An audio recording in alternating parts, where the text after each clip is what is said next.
তুমি কি মনে হলো মুই বিলই জীবনও না। মোর নাম সাদেক, বাড়ি বাবুগঞ্জ। মুই যদি মফিজের কিছু না করতে পারি হলে আমি দরকার হলে ওরা আমি খুন করবো, আর খুন করে মুই ফাঁসিতে চলবো, আমি কই দিলাম। এটা সাদেক তুই মফিজ মেরে একটা দৌড় কিনলে হ্যাঁ? আর কথা হইলো খালাম্মা হেতার কান কথা শুনছি কিনলে হ্যাঁ?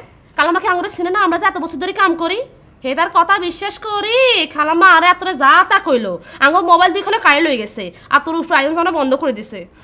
আর তো মনে করছে শরমে আই এই বাড়ির তোর হলাই চলে যাই। কি করবো কয়টা টাকা যদি মোর হাতে থাকতে এই চাকরির কপালে লাথি দিয়া তোরে বিহরিয়া সোজা বাবুগঞ্জ দিকে আবার শুরু করে দিতাম। হ্যাঁ এটা তো আর মনেও আসিল।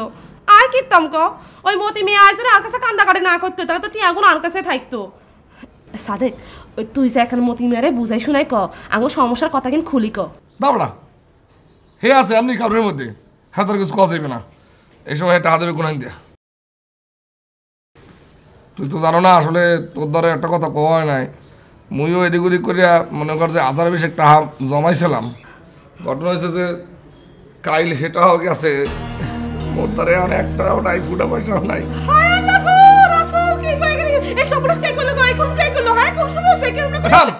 সোফাটা থামা, কথা শুরু করলে গেলে ব্যবহার করতে থাকে।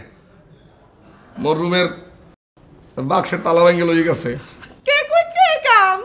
কে করছে কিছু বুঝো না?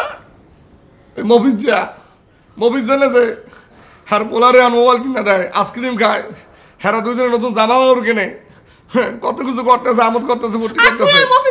কিছু না করে সাইড দিছিস কেন? সারি দিস কেমনি এমনি? মাথার মধ্যে তো খোল বুদ্ধি, কিচ্ছু বোঝো না। এমনি আমি সারি দিছি, এখন যদি জিগাই যে মোর টাকা দে, এবারে খালামা যদি জিগাই তুই টাকা পাইছি কথা, হ্যাঁ কমু নাকি?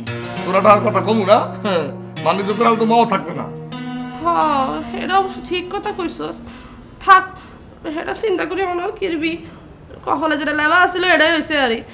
তুই এক কাম কর, আমি কই কি এই বাড়ি থাই আঙ্গ আর কখনো সুখ টুক কিছু জুটতো না, ওই মতি মিয়ার লগে দাবা করি ব্যাগটি এগিয়ে উড়াইলো হিয়ার হস চিন্তা করবো কি কম যায়। আচ্ছা দুঃখ করিস না, যা আর বিয়ানে মোটা তোর খালে পড়ি নাই, তাই তোর এখন কথা আমি কই রাখি। ওই মফিজার যদি আমি পাই ওরা কিন্তু পেটা গেলে মারিলাম। আর খালাম্মার কথা চিন্তা করে দেখ, খালাম্মায় মানে বিপদের সময় আমাকে লাগে, এখন খালি মফিজারে চেনে। এই মফিজার পোলারে দিয়া কুদ্দুসরে দিয়া আফার লাগে রিক্সায় পাঠায়। ক্যা মই কি মরিয়ে গেছি, মোর লাগে পাঠাতে পারে না? হ্যাঁ ঠিক আছে পাঠাও অসুবিধা নাই। তুই বাচ্চা থাকতে মোর নাম বাবুগঞ্জের সাথে ওই মফিজারে আমি জানবো না, আর এককালে নর্মাল সাইড প্রথম মনে আমি। তুই থাম, ধৈর্য ধর, একটু ধৈর্য দাও, খালি ধৈর্য দাও, দেখ মুই কি করি, কি হয় করো।